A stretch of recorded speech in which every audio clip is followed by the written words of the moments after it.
We're potheads over here on the podcast.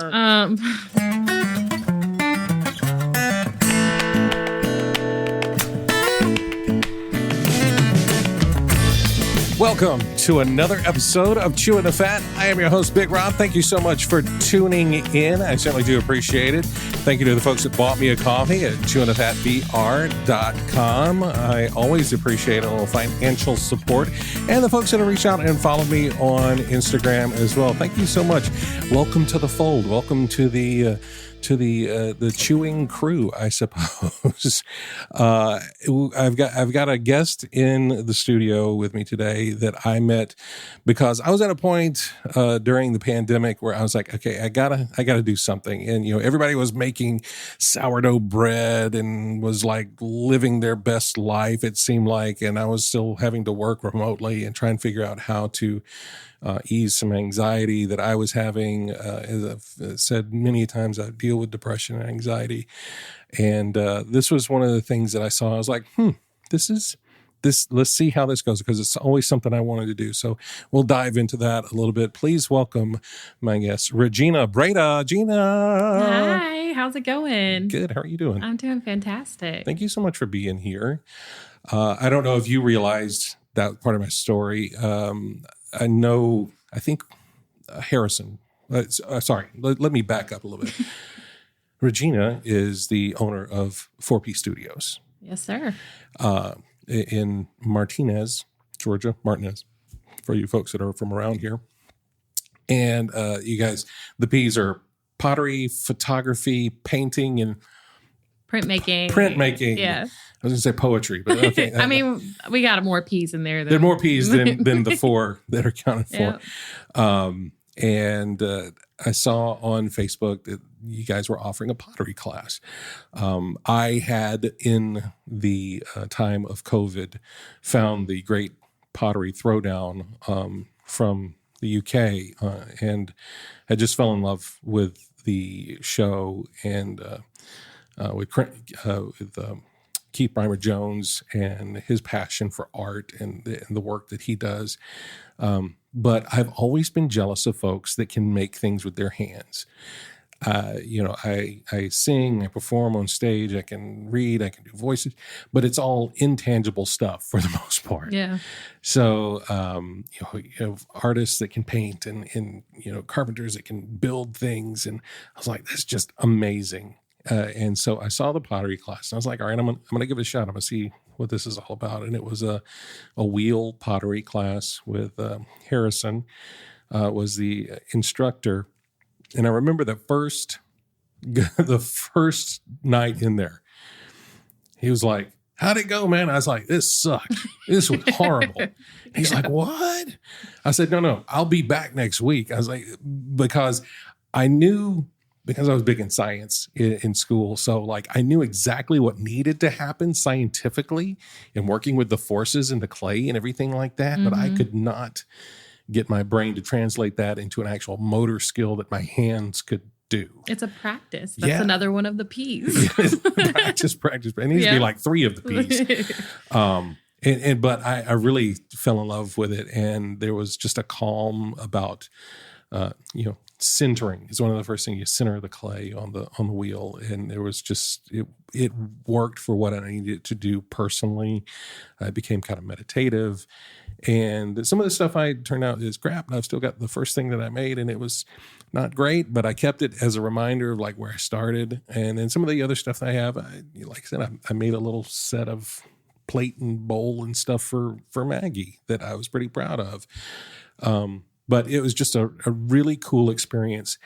And to have something like that here in town, I thought was just amazing. So first of all, thank you for being who you are and opening, the doors of your studio and having instructors and doing this type of stuff and having a heart for the arts, whether you realize it was going to be therapeutic or not. But I think that there's a lot of what you said just a minute ago with like being on stage and performing and all that kind of stuff. Some of the luxury that we have with the tangible side of arts is that you do get that process of like keeping your beginning pieces and seeing how you've grown. unless somebody's recording every single performance and every single practice you've gone to when you're doing the performing stuff, like you don't realize how much you've improved, you know, and it's the same thing.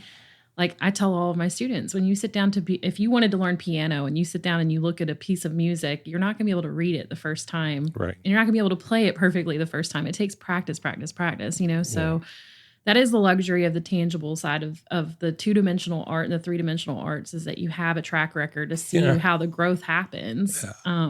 Little metrics you can check in along the way. That's really, really cool. And I never even thought about it that way, to kind of see where you were and where you are. And I apologize. This is you're my guest here, and I just like gushed for like 5 minutes about my experience. My first experience with you. But let's find out more about you, Regina. Are you from the Augusta area? I am a transplant. I'm an Army brat. Yeah. Okay. So I've been here long enough to call it home, though. So probably, how old am I now? I just turned 40 last week. So going on 35 years that I've been here. Wow. Yeah. We just ended up kind of settling in Augusta, and mom and dad decided they wanted to make this place home. And, I'm very fortunate that, I'm involved in the community in the way that I am, and have been, just given the gift of interacting with so many different facets of Augusta and Martinez, Columbia County, all of that. So, yeah. So if you moved here when you weren't even in kindergarten at the time or whatever. So all your schooling's happened here in the Columbia County area. Yeah. Is that, so you grew up I was Martinez Elementary, Lakeside Middle, Evans High. So all right here in the community. And college was at Augusta State. Oh, wow. So I was a business major for 3.5 years, was probably about 13 credits short of graduating with that. And then I was like, nope, this isn't it. So took a 4-year break, decided to go back right after when the economy tanked in 2008. I could have gone to the bars and drank my sorrows away with my friends, but I decided to, go back to school and do night classes to try and finish my business degree. And then it just really wasn't my calling. Like I was always drawn to art. Yeah. Had taken classes at the Gertrude Herbert and the Morris Museum as a kid. Mom would sign us up for extracurricular things, and always had that like pull on the heartstrings for the art. But it wasn't until my senior year of high school that I really fell in love with photography. And Mr. Crow at Evans High, he was like, you kind of might have something here. You should kind of dig into this a little bit more. Oh, wow. I know I'm kind of going out of order for the timeline, but so I applied to SCAD. I got in, but I was paying for college out of my own pocket. And I was like, I can't. $17,000 a semester. That's expensive school. Yeah, I was like, I just can't do that. So, I tucked that away for a little while and decided that, you know what, I'm just going to go major in business. It's the most universal degree. I wasn't really sure how art was going to fit into my life, other than just maybe practicing it on the side. And then, like I said, in 2008, the economy tanked. I wasn't really, my hours were cut at work. I had a little bit more free time. I was like doing business in the night school. And at that point in my life, I was kind of like, you know what, if it doesn't matter what the piece of paper says and the goal is to get the degree, then I'm going to go to school for what it is that I like to do. Nice. And that was art. I met a really awesome group of people when I was in the art program that are still my friends to this day. And we, check in with each other periodically and send each other work to critique and kind of flesh out ideas and whatnot. But Declan Kineski is the reason why 4P Studios exists. Okay. I don't know if you've heard this story, but I'll tell you. Yeah. I had the idea for 4P while I was in college. And eventually what I would like for it to grow to be is our slogan is exercise your creative muscle. Because I do think that it is something that you can practice to get better at doing. Like, I love it when people say I can't draw a stick figure to save my life. That's me, which that is me. I'm like, I'm going to teach you to just draw the best stick figure you possibly can. And you're going to have the confidence behind it to really own that and say, you know what, this is Rob Smith's stick figure and you're going to love it.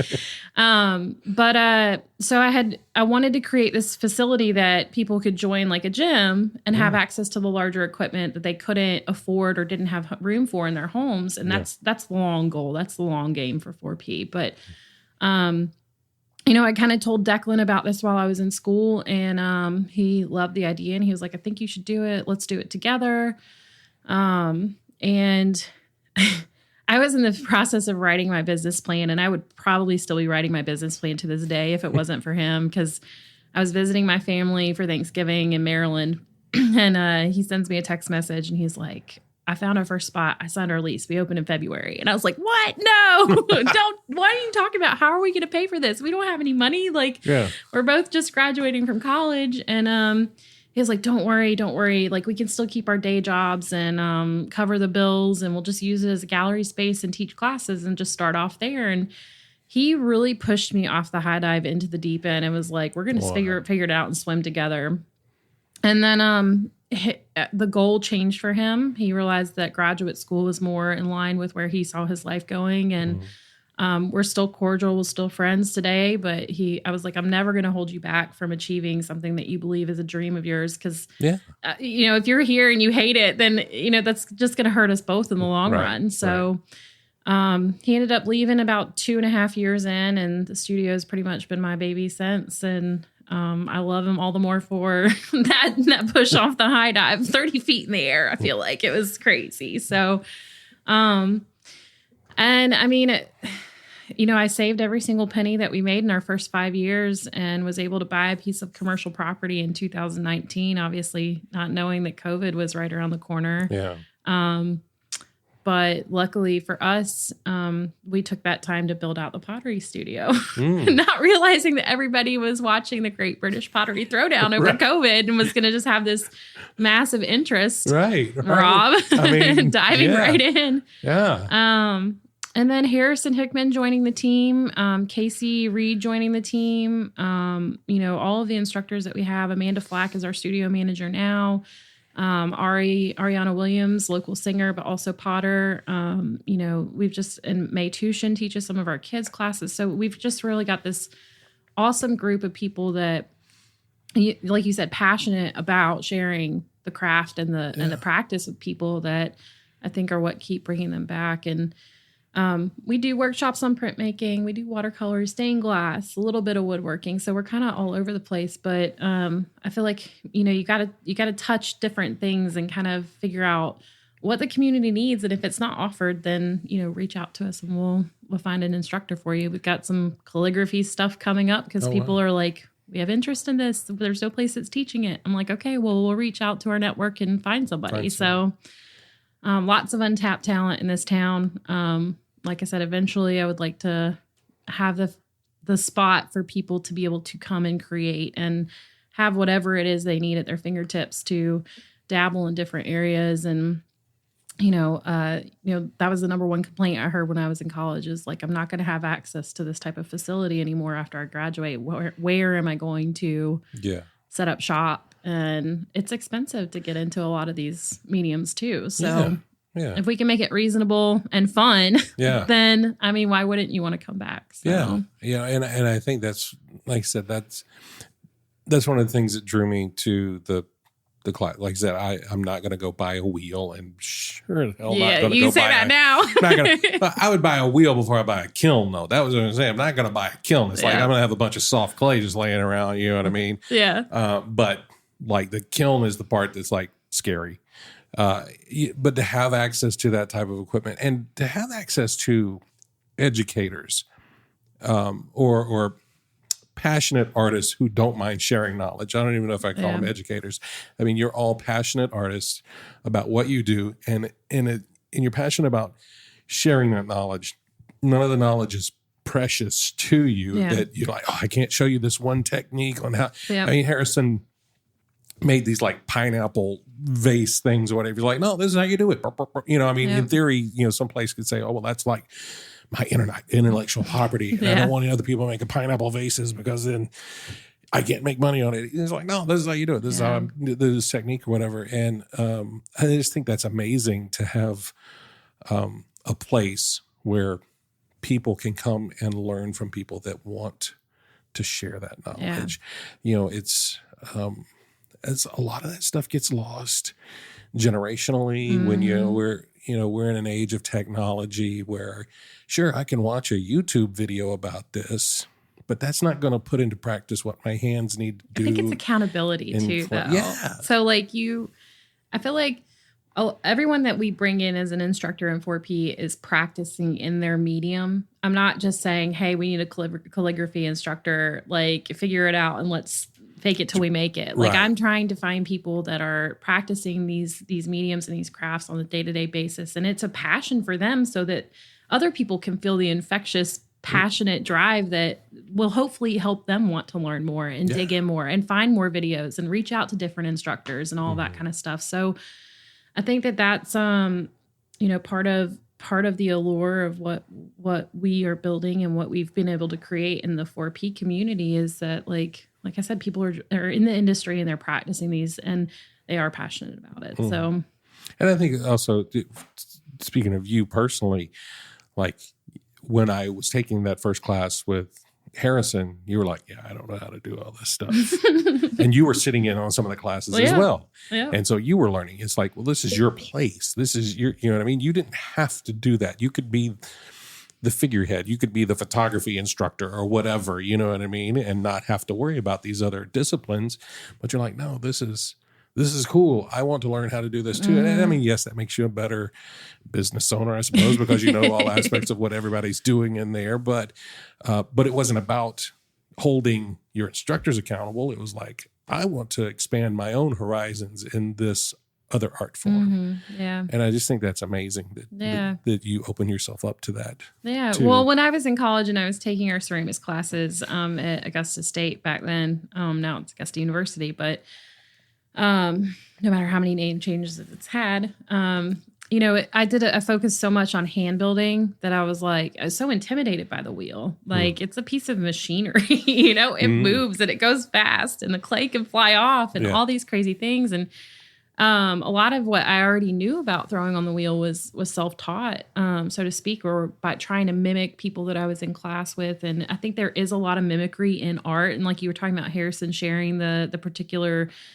pineapple pattern and everything like that. That's the community of art. That's the knowledge that gets passed down, like you said, from generation to generation, that, a lot of it is a shared creative community and like problem solving together. There's a lot of it that's, internal problem solving and you're working on that brain space and meditation space, like you said, and the mental health aspect of like connecting with parts of yourself that you're placing in view for other people to see and critique. And it can be intimidating, but I think having encouraging people around you that are, like I said, excited for your growth and ready to be that accountability buddy along the journey. And, that get excited even after you take a class. If you text message them a picture and say, hey, look what I made,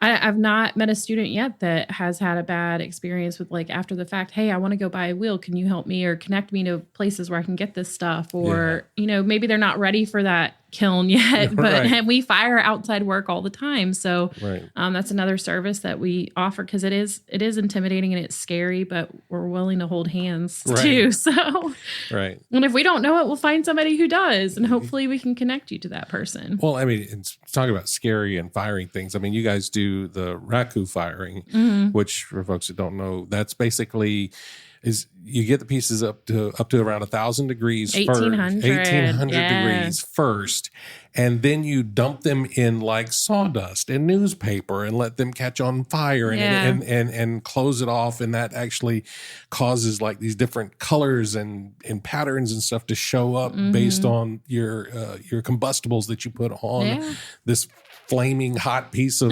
pottery. And you get these cool textures and finishes from it. And that, like, it's amazing to watch. Again, great pottery throwdown. It's amazing to watch on there and to know that, like, you guys do that and you do it, like, I think you've got like every like 2-3 months or so. Every 3 or 4 months now. So we just had one at the end of October. And it was nice. I mean, we have pre-bisque items there. So pottery goes through multiple phases, and I don't want to make this super technical podcast about pottery, but I love it, so we can talk about it. But it'd become a podcast. A podcast. See what I love that. There? I love it. Did there? Yeah. Okay. Yeah. So, Rob, So we're potheads over here on the podcast. So you take the greenware, the dry clay after it's gone through its shaping and forming, and you fire it once, and that gets to about 1800 degrees. That's your bisque fire. And then at that stage, that's where you can glaze the pieces, and that's where you take, the different glaze colorings and all that kind of stuff, and you coat the piece in that, and then it goes through a glaze fire, which goes to 2800 degrees. And from there, that's where you get the shiny pottery that has all the glassy surface and everything. But what I love about raku is that it is an instantaneous, we bisque the items to 1800 degrees, and then we do have raku glazes, but then we're refiring it to 1800 degrees. And like you said, immediately taking it off the heat and oxidizing it in some type of substrate, that's the paper or the wood pulp or whatever we find that we can oxidize it in. And you get to take it home right then and there. You wash it off and you get to walk away with it. So the rakus are good entry level introductory to the clay obsession that is bound to happen. So. Yeah, well, especially if you have already pre-made pieces that are ready for people to kind of they come in and they can glaze them, and then we get to fire it right then. It takes about 2 hours, so it is a hangout time, and we usually have pizza or barbecue or something, and your ticket includes food, so you get to be in community with artists and talk shop. Yeah, absolutely. And I was going to say is the last full class that I did with Casey, it was every class I've done, I've been the only guy there. And that's okay. So guys, if you want to meet some girls, not that I was there to meet girls, but every class I went to, I was the only guy there, but it was so cool to meet these people with these different backgrounds, people that were nurses and people that, were teachers, and, they were a manager at a whatever legal firm or what. It was like, wow, but everybody kind of has, when that clay is spinning on that wheel, you're all kind of at the same spot. Yeah. You're all fighting the same forces. Art doesn't judge. Yeah. You're all fighting the same forces, trying to make something, whatever it is, or learn a process. And again, just the process itself is so meditative. At least it was for me. It can be extremely frustrating too. Yeah. Well, like I said, that first class was so frustrating. But just, getting that muscle memory, how am I going to pull this? How can I make sure that these, sausage hands don't poke through that I get wobbly pots, or we just needed to give you bigger amounts of clay. I think that's what we determined. Yes, I needed about half more than everybody else because of these sausage fingers. But like I said, everybody's on a level playing field when it comes there, and that's okay. And if you've done it before, done it a million times, you're still kind of in that same place. I mean, the instructor may be like, "Oh, well, you've taken the class a few times. Okay, here's today we're gonna just do cylinders for the entire class, and I want all your cylinders to be the same size." Exactly. Or come up with something else, or that was something too. It's like, hey, I want to try this technique. I saw this technique. Can I try this? Sure. You're here. If that's when, if you're going to do that, we're doing this, but if you're going to work on that, that's fine. And it was, I can't praise you guys enough for how much I enjoyed the process. And I'm sure I'll be back again. But yeah, it was just, I encourage anyone that if you've ever had an inkling for any of these P's, to really seek out Regina and the folks at 4P. I was going to say you probably can change your name to 1P and the PB Passions. Yeah. Because I mean, really, it's those passions and those art passions are really what you are feeding in this community, and I just think it's amazing. Thank you. We like it. Yeah. No, it's great, and it's it's right there on Roberts Road. There just off Columbia and Washington Road intersection. So in Martinez. So you definitely, and I'll put links in the show notes and stuff like that for you to be able to find them. And so how long has 4P been there? So about 5. We moved to that property in 2019, but we'll be 9 years old next February. Years. Okay. Yeah, February 2nd, Groundhog Day. Oh, what a great anniversary, right? It's awesome. It's awesome. It's like you relive the day. Yeah. Over and over. Maybe you can do hand-built groundhogs as like an anniversary present. Yeah. Where were you guys at originally? We were in La Pavilion. We had 1,000 square feet shop, like little spot in the strip mall. You know where Stakeout's located? Yeah. We were right. Stakeout was my lunch every single day. Oh, wow. It was dangerous. But so we were in La Pavilion to start with. And, all of our pottery equipment was in a storage unit because we didn't have space for it there. And our lease also wouldn't allow us to have the kiln on site. So we do custom framing too, though. And I think that's there's art in everything. And I think that's the thing that people don't think about. There's art in baking and art in and performing, obviously, and doing hair and, just the art of, the sale. And, if you're a car salesman or if you're in the legal industry, there's art in all of it. There's creative problem solving in every single day. Yeah. So I definitely think that pursuing artistic endeavors only helps strengthen skills in other areas of your lives. Mm-hmm.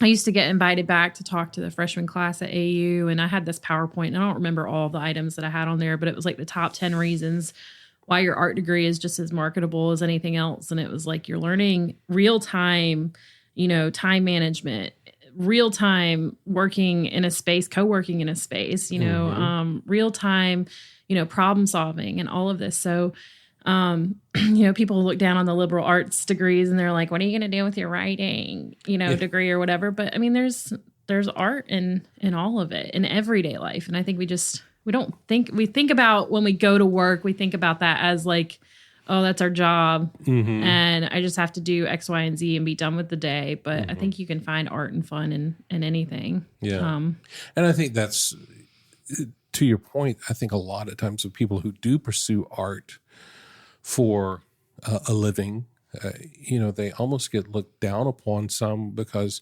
people are like, well, what's your backup plan? Mm-hmm. Oh, you're going to be an actor? What's your backup plan? Yeah. Oh, is that kind of like your little hobby? They literally say, well, little hobby, or is that your little side hustle? Is that, those are your little paintings and you got your little photography business. You take wedding photos on the weekend or whatever. Is that, it's a hustle. What do you do for work though? You know what I mean? And it's like, you wouldn't do that with a doctor. You wouldn't be like, oh, well, what's your backup plan, Dr. Stevens, or whatever. I think one of my favorite quotes that I've heard, and I'm probably going to get this a little bit wrong, but I was listening to another podcast. Rich Roll had this ultra marathon runner named Samantha Gash on there. And she said that, the Latin for the Latin root for the word passion is to suffer. And I think that if you are truly passionate about anything, there is an amount of suffering that's involved in that. But that doesn't mean that you aren't hustling to put a roof over your head and mouth and your food in your mouth or clothing on your back and stuff like that. You can find other creative ways to take care of the basic needs of your day-to-day existence, but you're still going to be passionate and drawn toward, whatever it is that you're called to do. And if it's a creative pursuit, then that doesn't mean that it's not okay to work, at a bar a couple nights a week so that you can pay your rent, but also find those avenues to be able to take your work on the road or sign up for festivals and do shows and meet other creative people, and just network. That's all business really is, and that's all the art side of it is just, it really is who but you've got to have the hours, the man hours to back up what it is that you're promoting. And you're promoting a piece of yourself. And I think that's the intimidating part about art too, is that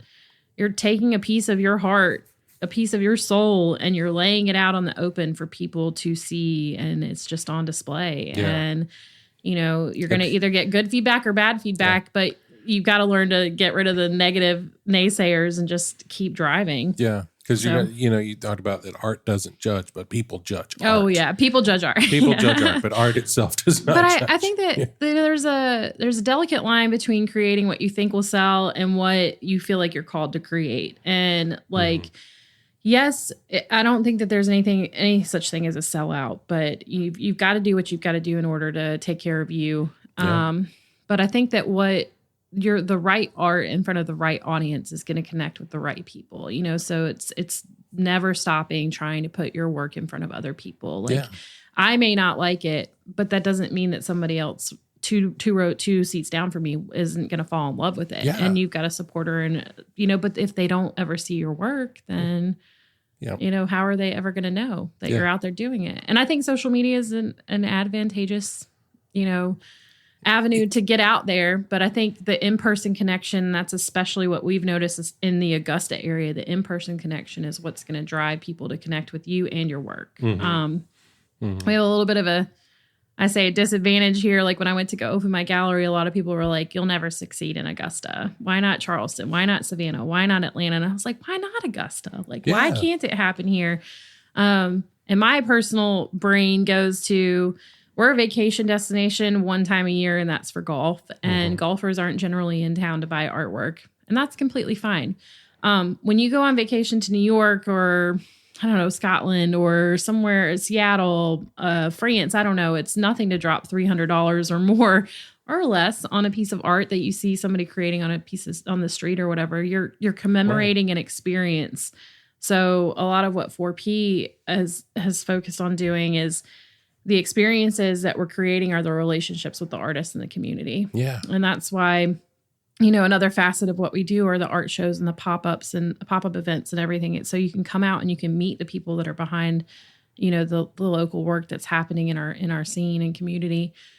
So we're cultivating those relationships, and that's going to be the experience that you get to, I bought that from so-and-so and I was here and, this is really awesome. And you should check out their website and like, don't drive to Atlanta to go get your artwork, buy it right here local, like support local, and that's, and that is it. The advantage of like social media is you can create a shop and you can put your artwork out there for people to see or hear or whatever. But there is something about being able to shake that person's hand, being able to talk to them about their process, kind of like we're talking right now, about the process and what were you going through when you were making that particular piece or that is such a cool texture that you got on. How did you do that? That, there's something about that relationship, that ebb and flow of conversation that just makes that piece so much more memorable. When you know where it comes from or who it comes from and what the process was and when it was being created, that makes it, like I said, just so much more meaningful. But you are right about like, don't be afraid to put your stuff out there, make the art. Don't put it all in your garage. Go ahead and say, I'm going to buy the booth. Put your stuff out there. Hide behind the back curtain of your booth if you need to. Put it out, just like put a QR code and have people just scan in to bring pay for it. Bring your best friend along and have them be your... Yes, your hype man. Yes. Your hype man. Yes, you can be the reclusive artist and have your extroverted friend be your hype man and like, oh my God, this piece is so cool. But because you never know who you're, I've said this before about the podcast. My friend Travis Brown said, he's like, your biggest fans have not discovered you yet. The people who are going to love what you do haven't totally discovered you yet. So you have to keep making, you have to keep putting out. I had created a bunch of music like 6 years ago, and it was sitting on a hard drive. And it was just sitting there. And it did nothing with it, and it's like, I liked the pieces. And I, at one point over the summer, I was like, you know what? I'm going to just put it out there. I'm going to put it out in the world. I figured out how to put it up on, on Apple Music and Spotify and all like that. We're like, all right, here it goes. If, I invested in myself. It cost some money to put it out there, but it's out there now. Like anybody can find, my songs out on, Apple Music or Spotify or whatever. Heck, you can even find them on like Instagram to use as like music backgrounds and stuff like that, and because I've done that, I get like, you get stats and things. And I was surprised like last week, I put this stuff out in like June. Last week I got this thing. It's like, yeah, you were huge in Chicago last week. I was like, what? And it was like, I don't know anyone in Chicago. But like somebody The found algorithm is, somebody found the music and was like listening or had Shazammed.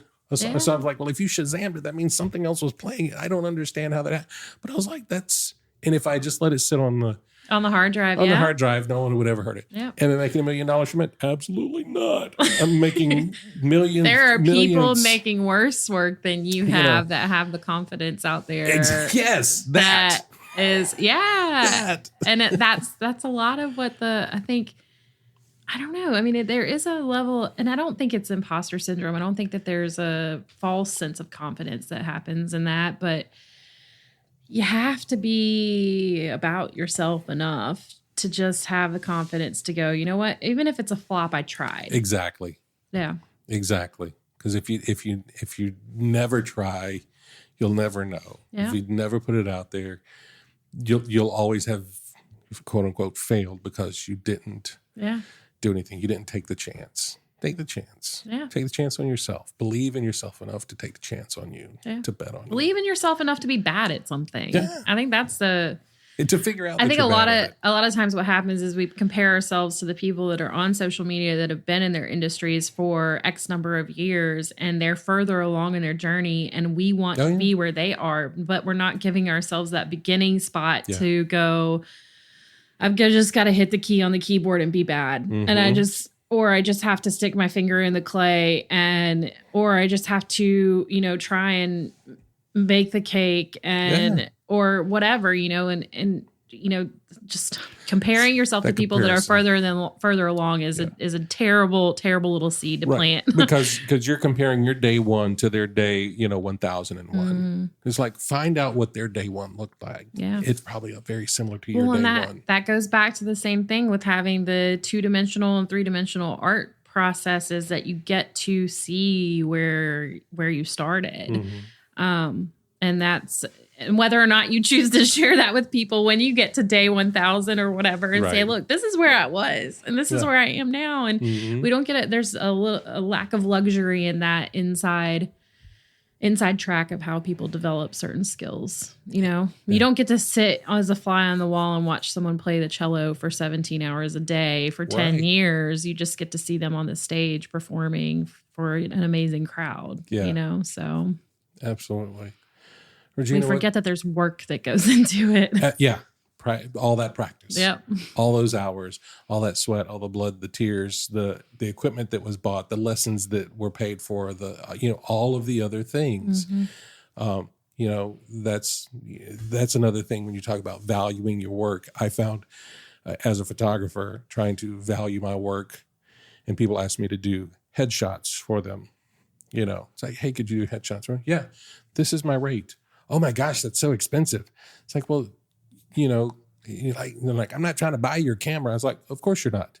You're not paying for the camera. You're paying for the fact that I have the camera and I have 10 years of honing this craft behind it. Yeah. And so you don't have to spend an entire day with somebody that may or may not get one shot. You can walk in for 10 minutes and walk out with a satisfied product. Exactly.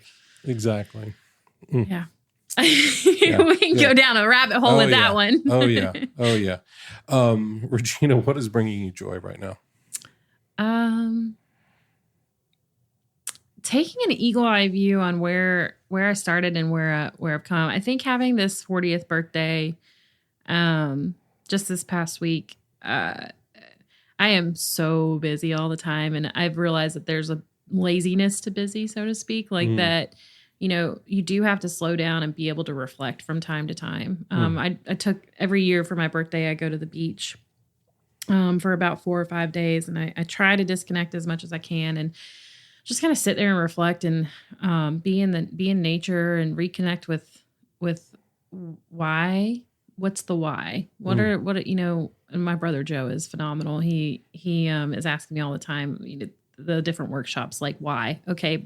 Why again, but not the same answer, just digging deeper into why are you doing what you do? Mm-hmm. And I think the joy in my life is being able to help others succeed and being a part of that and watching their growth.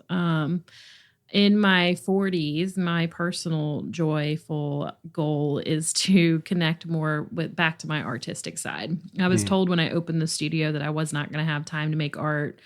That I had several people warn me the same way, like, it'll never succeed here. Well, you won't be able to make your own art for a long time because you're going to be busy running the day to day. And there's a lot of systems and processes that are in place now that are hopefully going to afford me the opportunity to get back into connecting with the whole my why and my drive in the creative pursuit. I've touched it here and there, but it's time to pick up the paintbrush and make some more pots and take some more photographs. I don't like taking pictures of people though, so I commend you on that one. I tell people all the time, I don't shoot people. No. I can shoot like posed photos and stuff for like headshots and stuff. I do not do weddings. That I like the stuff that happens in between the camera click. That's the important stuff for me. It's like the candid, But yeah, so that's the joy that I've experienced in the last 10 years of growing 4P has been to watch so many creative journeys, really just kind of explode and people, utilizing us as a resource to help further their own creative pursuits and us being able to provide that back to the community. That's where I get my joy right now. But I do want to find my joy again in my own creative pursuits. And that's what this next decade's about, I think.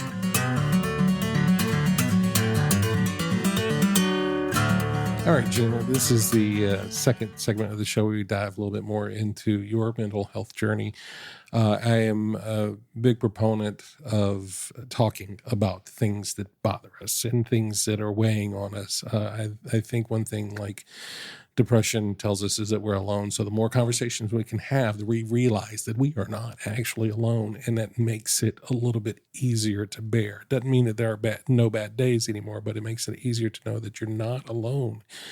So for you, how do you keep the darkness at bay? Oh, good question. I kind of just tell it to shut up. So I think that there's, in related to art specifically, since that is what we started talking about, there's a lot of room for self-criticism. There's a lot of room for feeling like you're not where you should be. There's a lot of room for feeling like you've got imposter syndrome, or am I making work that is really authentic and connected to who I am as a human being and everything like that. So a lot of what my practice has been through the last several years is just telling the voices to shut up or changing the dialogue that happens in my head. So if a negative thought starts to creep in, I redirect the conversation within my own space. And I'm like, nope, these are the things that I'm doing good. These are the things that I feel like I'm successful at. And yes, I may need to make a list of little areas that need some focus that I could get better on. But, I try not to. I have a gratitude journal that I do every morning. I write down 3 things that I'm grateful for. That's awesome. And 3 things that I can look forward to. It's on my phone. I don't write it down on a piece of paper. I say journal. It's a little notepad that I write stuff down. But I think that to dive in, I guess I went through a really dark period of time right before I turned 30. I went through a really bad breakup, and, personal life stuff aside from the business stuff is that like, they say the first 3 months or the first 3 months after a breakup are the hardest because you are so tender. Right. And I was beating myself up on the inside. Like, why didn't this work? Why, what's wrong with me? And I'm like, what do I need to change? And not realizing that there's really nothing wrong with me. It just wasn't the right situation for either of us. And affording a little bit of forgiveness to the other person, then also accepting responsibility, because it's not just a one-way street.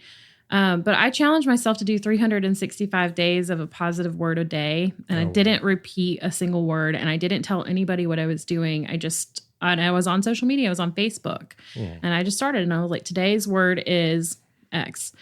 And, I started to look around, and I didn't believe it when I first started doing it at all. I was like, this is so dumb. Like, why, why did I sign myself up to do 365? Cause I don't feel like I'm in a positive space, and the whole world stinks and everything. And, I just kept a running list on my phone. If I saw a word on a billboard or something and I thought it could have some type of positive context to somebody, not even just me, but to somebody else, like I would just put it in my phone and I would scroll through that list every morning when I was going to post my positive word of the day. And I'd be like, okay, this sounds like a good word for today.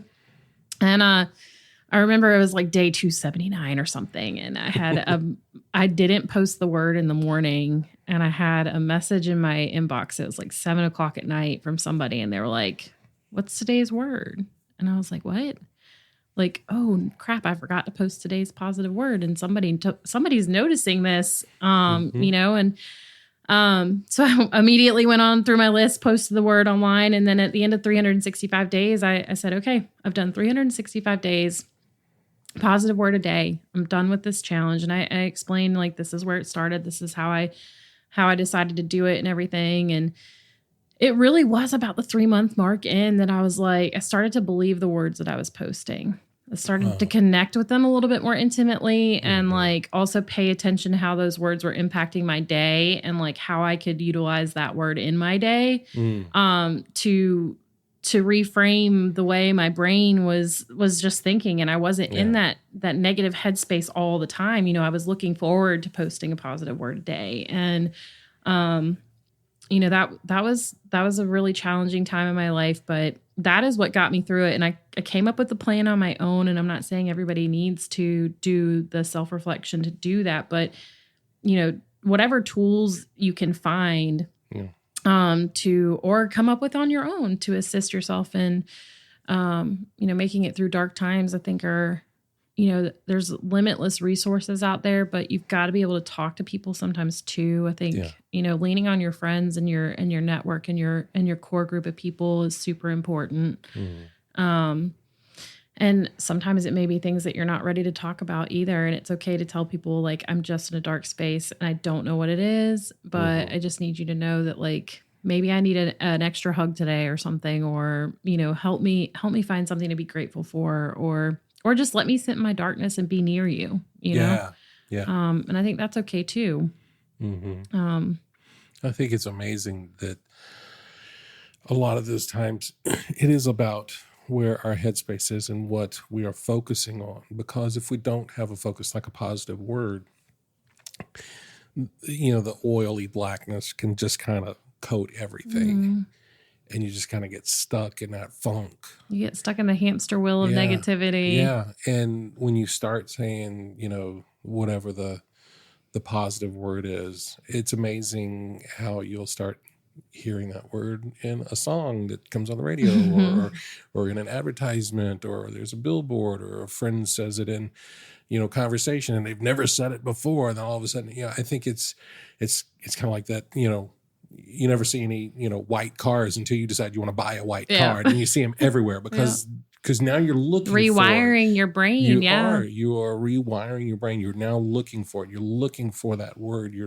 You're believing in that word and that positive thought, and reframing how you're approaching your day. It's not always easy to find a silver lining, but I do believe that every situation has a silver lining. And I think that, you know, there is toxic positivity also. I get that. Like, you're allowed to be sad and that's okay. Yeah. But like recognizing that, you know, you may not exactly be where you are right now. You may not have ever been in that exact moment before, but you've gotten out of something that could have been darker or not. But you've gotten out of every single day before.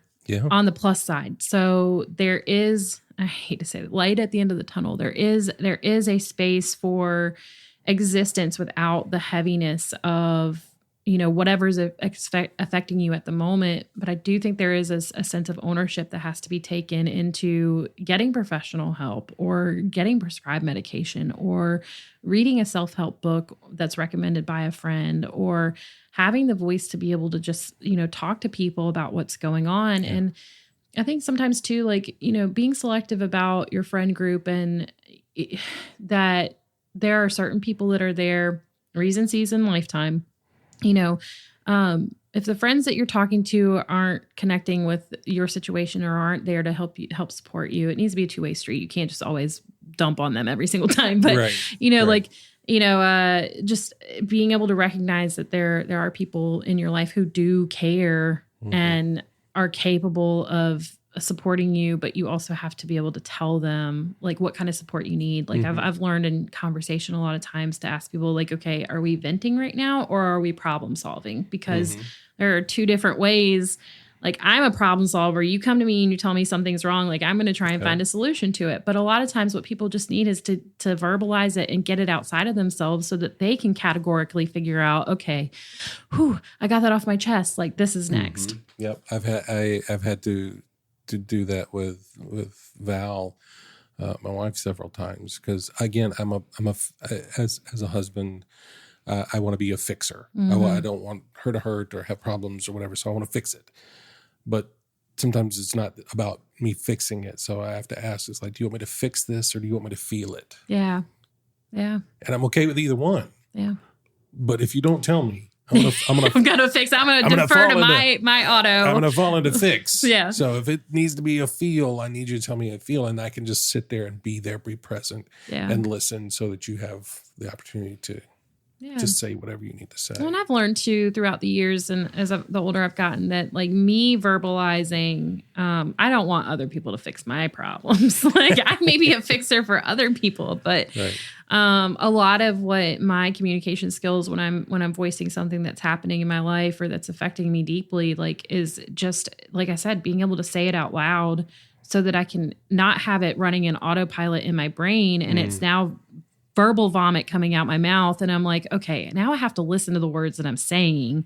And do I want to eat that back up or do I want to just, find a way to get past it on my own?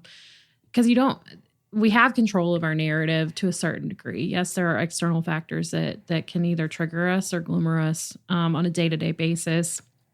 But the words that you say out loud, your brain does hear too. Yeah. And the words that are running in your head are only stuck there if they're not said out loud. So I think that, everybody's situation is a little bit different, but I don't think there's any harm in expressing feelings and emotions in a healthy way. And allowing people, if you are in a position to need help, allowing people to assist you in finding the right help for you too. Because sometimes you don't know what the answer is and they don't know what the answer is. Not every friend is a therapist, Yeah. Yeah. You might need somebody professional to talk to.